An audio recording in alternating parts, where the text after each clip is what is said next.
So, Juday, how does it feel na gumraduate ka? Pakikwento lang. Nakakaloka, di ba? Hindi, apparently, yung graduation na yun, is long overdue na talaga. Pero kasi kailangan ko pang mag-repertoire bago ako makagraduate. And then, nawalan ako ng oras.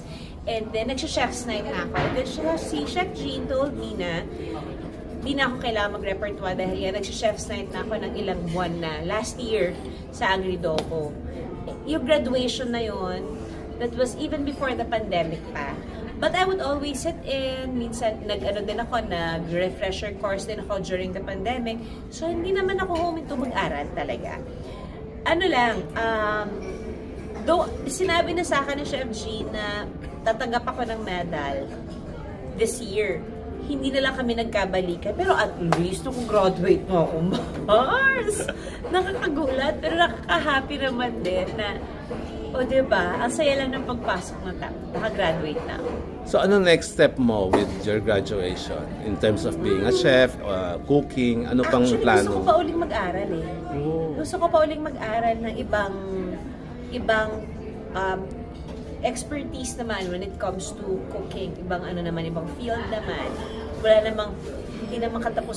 namang katapusan yung proseso ng pag-aaral when it comes to knowledge, di ba?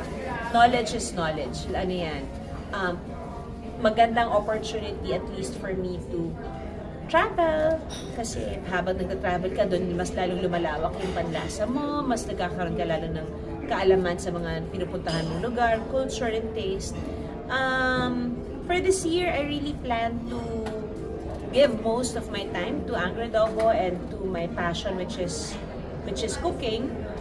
Kung may magandang proyektong dumating, bakit hindi? Lahat naman na pag-usapan, hindi ba? Pero ngayon parang habang may energy pa akong tumayo buong araw sa kusina, gusto ko na muna siyang i-achieve. Parang ang sarap lang sa pakiramdam na nitong Chef's Nights kasi, na-realize ko na ang sarap makikilala ng mga bagong tao, mga bagong mukha. Nagkakaroon ka ng mga bagong kaibigan out of the industry.